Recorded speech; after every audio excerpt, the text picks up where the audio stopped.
मेरे वर्तमान के प्रिय मित्रों, आज का भारत 65% युवाओं का देश है जो अपनी मस्ती के साथ अपने मन की मर्जी का जीवन जीना चाहते हैं, जिन्हें बीते जमाने की परंपराओं, रूढ़ियों, मान्यताओं के बंधन बिल्कुल पसंद नहीं, क्योंकि युवा सोच के फ्रेम में ये बातें फिट नहीं बैठती।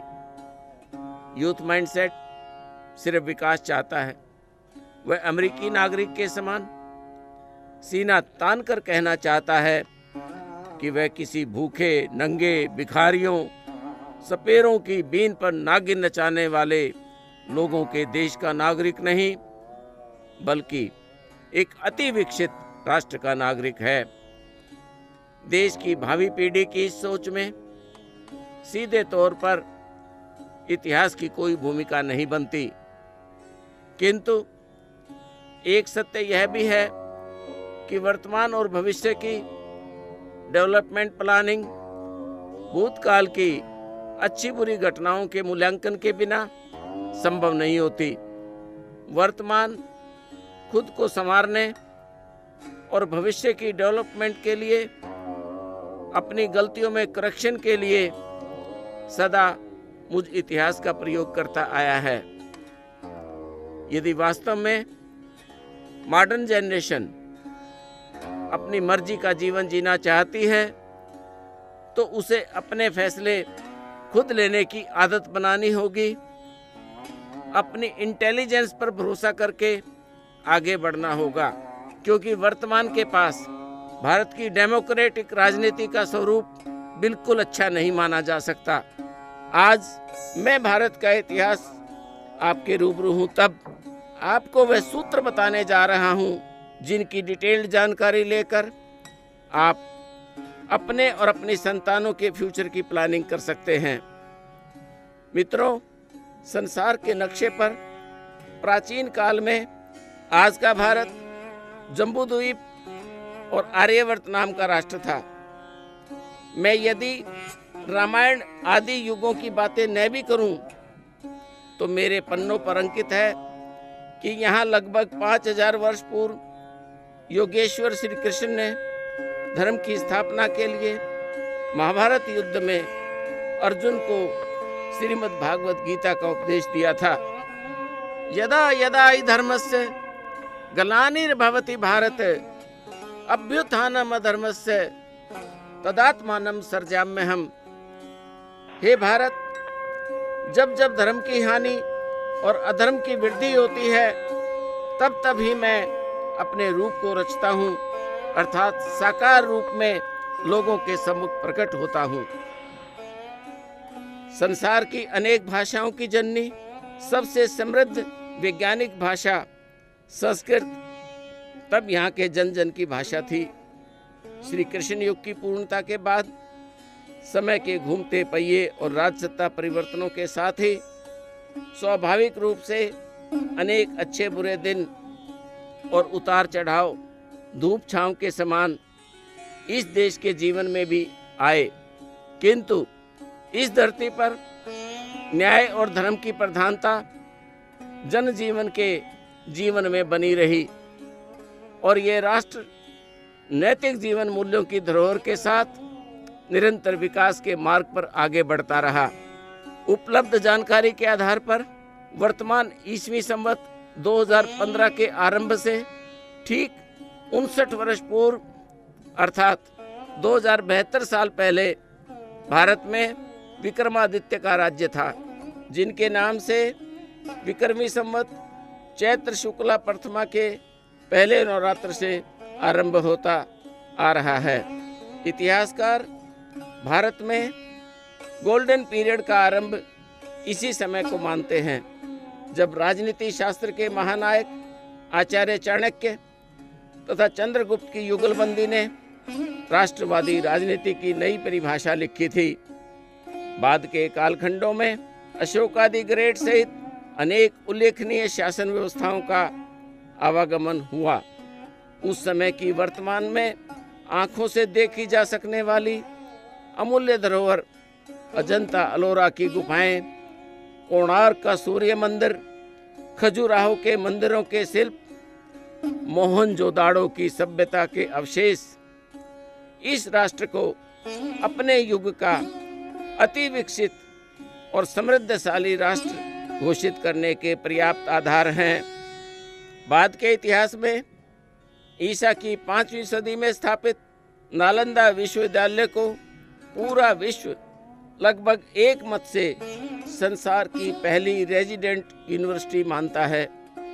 भारत में लिखे गए वेद, उपनिषद आदि कोई सामान्य धार्मिक पुस्तक नहीं है, बल्कि भारतीय ज्ञान विज्ञान का पूरा एनसाइक्लोपीडिया है। संगीत सम्राट तानसेन द्वारा गाया गया शास्त्रीय संगीत, आयुर्वेदिक मेडिकल साइंस, 0.प्रतिशत के प्रयोगों के साथ वैदिक मैथमेटिक्स, वास्तुकला, शस्त्र विद्या, पूरे ब्रह्मांड का भूगोल विज्ञान, ज्योतिष शास्त्र आदि और भी बहुत कुछ वेदों में मौजूद है। तो सूर्य मंदिर तथा खजुराहो के मंदिरों पर अंकित मुद्राएं महर्षि वात्स्यायन के कामसूत्र की पुष्टि करती हैं। अनंत संभावनाओं वाले मानव मन को अध्यात्म की दिशा देने वाले दुनिया के एकमात्र स्पिरिचुअल देश भारत में सर्वे भवन्तु सुखिनः, सब सुखी हों, सर्वधर्म समभाव, सभी धर्मों का आदर हो, एकम सद्विप्रा बहुधा वदन्ति, ईश्वर एक है, विद्वान लोग उसे अनेक नामों से पुकारते हैं। अहिंसा परमो धर्म है, अहिंसा सबसे बड़ा धर्म है। मातृवत परदारेषु परदर्वेषु लोष्टवत, दूसरे की पत्नी माँ के समान तथा दूसरे का धन मिट्टी के समान होता है। वसुदेव कुटुंबकम, पूरा विश्व एक परिवार है। घरेलू अवसरों पर धर्म की जय हो, अधर्म का नाश हो, प्राणियों में सद्भावना हो, विश्व का कल्याण हो, ऐसा उद्घोष करने वाले लोग सिर्फ भारत में रहते थे। मॉडर्न एरा की सैटेलाइट तरंगों के समान सामान्य दिनचर्या में वैदिक ऋचाएं सूर्य, जल, वायु, चंद्रमा, पृथ्वी, आकाश सहित पूरे ब्रह्मांड की स्तुति करती थी।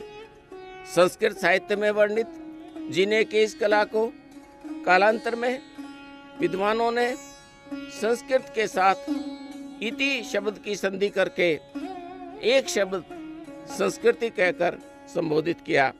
यहाँ की एक अनूठी परंपरा यह थी कि जो मनुष्यों के लिए जीवन देने वाला तत्व है उन सब का आदर किया जाए। जैसे अन्न की उपज देने वाली धरती को माँ कहना, अपने दूध घी से बल, बुद्धि, वीर्य देने वाली गाय को माँ के समान मानना आदि आदि। 10वीं सदी तक के भारत में गरीबी, भुखमरी, पर्दा सिस्टम, बाल विवाह, अनपढ़ता जैसी कोई समस्या नहीं थी।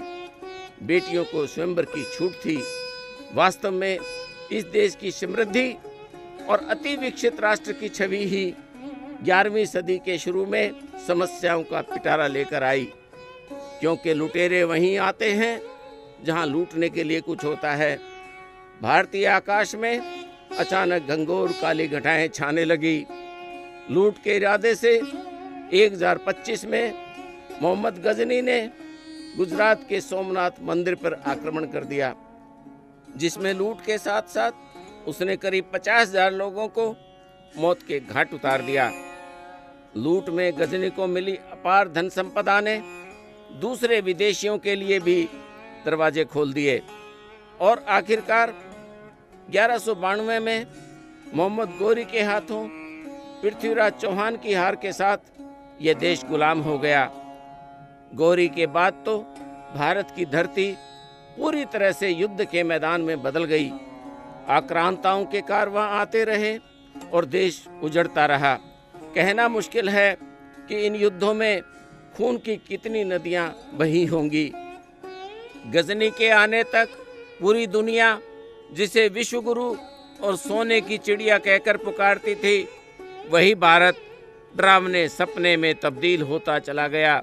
नालंदा, तक्षशिला जैसे शिक्षा के केंद्र खंडरों में तब्दील हो चुके थे। शमसुद्दीन, अलाउद्दीन खिलजी, लोदी, बाबर, शेरशाह सूरी आदि किसने किसके साथ लड़ाई लड़ी, इसकी लंबी चौड़ी दास्तान है। 1192 में शुरू हुआ विध्वंस और अराजकता का सिलसिला पूरे देश को तहस नहस करता आ रहा था। ऐसे समय में ज्ञान, विज्ञान, विकास और मानवता की बातें करना तो दूर, इन बातों को सोचने तक की फुर्सत किसी को नहीं थी। मुगल बादशाह अकबर के बाद जहांगीर और शाहजहां का समय आते आते मुगलिया सल्तनत पूरी तरह से इस्लामिक कट्टरपंथियों के हाथ में पहुंच चुकी थी। कट्टरपंथियों के प्रभाव में आकर ही औरंगजेब ने पिता को कैद में डाला और बड़े भाई दारा सिकोह का कत्ल कर जब वह गद्दी पर बैठा तो उसके दिमाग में हिंदुस्तान को स्थायी इस्लामिक कंट्री बनाने का जुनून हावी हो गया। उसकी जबरन धर्म परिवर्तन की नीति के चलते दहशत की काली रातों का सन्नाटा बढ़ता चला गया। मुगल काल में महाराणा प्रताप व छत्रपति शिवाजी ने इस दौर को समाप्त करने के लिए साहसिक और सफल प्रयास किए, किंतु उनकी वीरता स्थायी सफलता में इस देश का भाग्य नहीं बदल पाई। शायद यह तलवार की नोक पर धर्म बदलने की बद्दुआओं का ही असर था कि 1707 में औरंगजेब के बाद जब सत्ता स्वार्थ की राजनीति के चलते मुगलिया सल्तनत के अपने ही शासकों मोहम्मद आजम शाह, बहादुर शाह, जहांदार शाह व सैयद फारूक सियार, रफ़ीउल दर्जत, रफ़ीउद्दौला, नेकोशियार मोहम्मद, मोहम्मद इब्राहिम एक के बाद एक पूरे 8 शहंशाहों के कत्ले आम का गवाह बनी, तो व्यापार करने 7 समुद्र पार से आई अंग्रेजों की ईस्ट इंडिया कंपनी मुगलों की इस खूनी लड़ाई के कारण उपजी राजनीतिक शून्यता के हालात का फायदा उठाकर मुट्ठी भर अंग्रेजों की कंपनी बहादुर के नाम से हिमालय से लेकर कन्याकुमारी तक फैले इस विशाल देश भारत की सत्ता हथियाने में सफल हो गई। 1025 में शुरू हुई गजनी की लूट से होने वाले भारतीय इतिहास में इस देश का नाम बदलकर भारत की जगह हिंदुस्तान हो चुका था। तब के बादशाहों ने खुद को शहंशाह भारत या मलिकाए भारत नहीं बल्कि शहंशाह हिंदुस्तान व मलिकाए हिंदुस्तान कहलवाना पसंद किया। नाम परिवर्तन के इस दौर में संस्कृत भाषा हिंदी में बदल चुकी थी और संस्कृति शब्द के स्थान पर हिंदुत्व शब्द का प्रयोग प्रचलित हो चुका था। हिंदी, हिंदू, हिंदुस्तान यह शब्द कब और कैसे प्रयोग में आने शुरू हुए अलग से रिसर्च का विषय है। अब इसे विधि की विडंबना कहें या भाग्य का खेल, जब भारत की धरती पर घोड़े हिनहिना रहे थे, तोपों से आग के गोले बरस रहे थे, तब पश्चिम के विकासशील देश साइकिल, मोटरसाइकिल, बिजली, कार, रेल, हवाई जहाज, टेलीफोन आदि डेवलप करते हुए मशीनी युग की ओर बढ़ रहे थे। मित्रों, 20वीं सदी तक के इस लंबे कालखंड में संसार की सर्वश्रेष्ठ सभ्यता का जीवन जीने वाला ज्ञान विज्ञान से ओतप्रोत अति विकसित एवं समृद्धशाली राष्ट्र पूरी तरह से एक अनपढ़, गंवार, अंधविश्वासी, सपेरों की बीन पर नागिन नचाने वाले, पर्दा सिस्टम, सती प्रथा, बाल विवाह, स्त्री अत्याचार, रूढ़िवादी आदि कुरीतियों के देश में बदलता चला गया। आर्थिक समृद्धि, भयंकर गरीबी, भुखमरी में ज्ञान विज्ञान शिक्षा, अनपढ़ता, मूर्खता, रूढ़िवाद और अंधविश्वासों में कर्म के आधार पर होने वाले जातीय विभाजन ऊंची नीची जातियों में बदलते चले गए। हद तो तब हो गई जब मानव जीवन को सृष्टि की सर्वोच्च रचना मानने वाली संस्कृति में छुआछात और मेला ढोने जैसी शर्मनाक कुप्रथाएं आ गई। या देवी सर्वभूतेषु बुद्धि रूपेण संस्थिता नमस्तस्यै नमस्तस्यै नमस्तस्यै नमो नमः। या देवी सर्वभूतेषु शक्ति रूपेण संस्थिता नमस्तस्यै नमस्तस्यै नमस्तस्यै नमो नमः। या देवी सर्वभूतेषु विद्यारूपेण संस्थिता नमस्तस्यै नमस्तस्यै नमस्तस्यै नमो नमः। ऐसा जाप करने और स्वयंवर की छूट देने वाला समाज दहेज आदि के नाम पर स्त्री अत्याचारों के साथ पुरुष वर्चस्व का प्रतीक बन गया। भयंकर गरीबी में भूखे पेट की आग बुझाने के लिए देश में खेती और पशु दूध बेचने के अलावा दूसरा रोजी रोटी का कोई साधन नहीं था।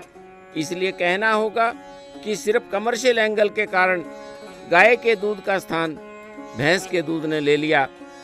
आयुर्वेदिक मेडिकल साइंस का प्रमाणित वैज्ञानिक सत्य यही है कि गाय का दूध मनुष्य की माँ के दूध का पूर्ण विकल्प है। गाय के दूध से बल बुद्धि वीर्य तो बढ़ता ही है, किंतु मोटापा नहीं बढ़ता। इतना तो आधुनिक विज्ञान भी मानता है कि गाय के दूध में फैट की मात्रा भैंस दूध से पूरी 50% कम है। 12वीं सदी के बाद जब देश में तोड़फोड़ और विध्वंस के भयंकर तूफानों का दौर चल रहा था, तब भी दुनिया की सर्वश्रेष्ठ संस्कृति का सूर्य नित नई किरणों के साथ भारत की धरती को आशा की नूतन प्रभात में जागृत करता आ रहा था। आर्थिक, राजनीतिक तथा सामाजिक दृष्टि से पिछड़ने के बावजूद संत शिरोमणि रामानुजाचार्य, माधवाचार्य, ज्ञानेश्वर, चैतन्य महाप्रभु, वल्लभाचार्य, सूरदास, मीराबाई, कबीर, तुलसी, रविदास, नामदेव, तुकाराम, रहीम, रसखान, गुरु नानक देव, स्वामी विवेकानंद, स्वामी दयानंद आदि के अथक प्रयासों से ज्ञान तथा भक्ति आंदोलन विपरीत परिस्थितियों में भारतीय संस्कृति का संवाहक बना रहा, किंतु फिर भी हिंदुओं के धार्मिक विश्वास और मान्यताएं अडिग रही। इस सारे घटनाक्रम में अंतर केवल इतना आया कि पहले हम जो करते थे पूरी जानकारी के साथ करते थे, अब हम जो करते हैं सिर्फ इसलिए करते हैं कि हमारे बड़े ऐसा करते आ रहे हैं। आज मैं भारत का इतिहास आपको बताना चाहता हूं कि आपका डीएनए वही है जो श्री राम और कृष्ण के युगों में था।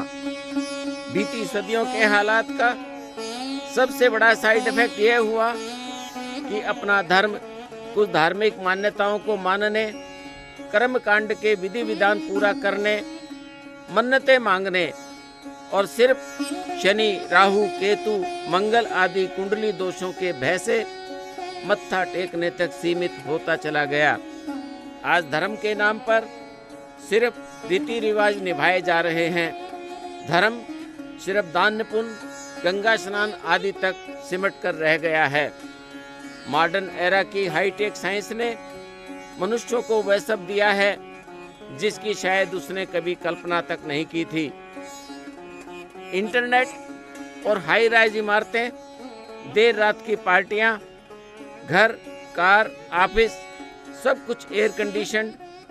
एक शब्द में बोलें तो 5 सितारा कल्चर, खुल्लम खुल्ला प्यार का इजहार, आधी रात तक होने वाले नए साल के जश्न, युवकों का डेट्स पर जाना, Valentine day celebrations, live in relationship न मानने का कोई कारण नहीं कि कम से कम हम भारतीयों के लिए तो यह जीवन शैली स्वप्न लोक जैसी है और इसलिए बंधनों को छोड़कर खुली हवा में जीना आज के यूथ को अच्छा लगता है।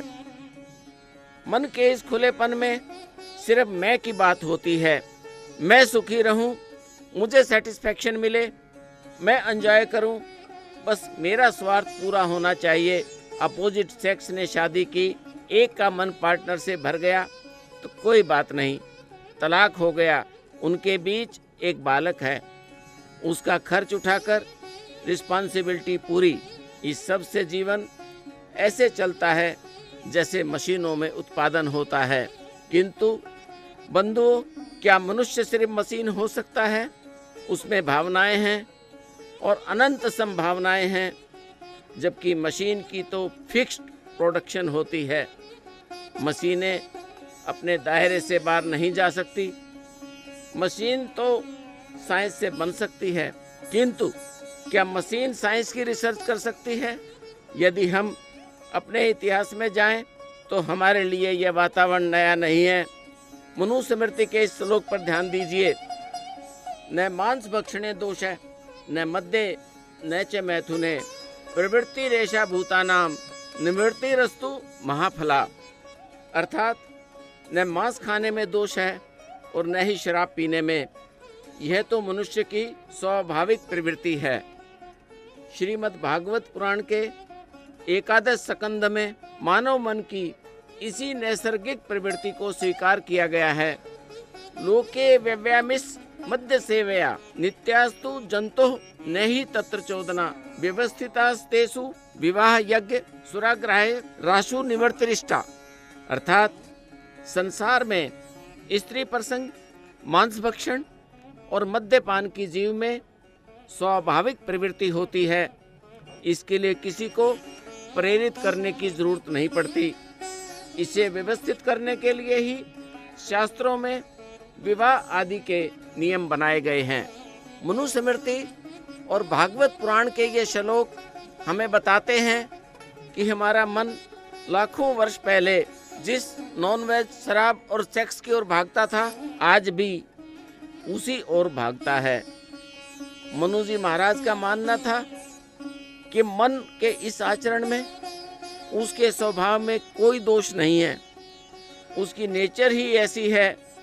अर्थात वर्तमान खुलेपन और मनु के खुलेपन में कोई अंतर नहीं।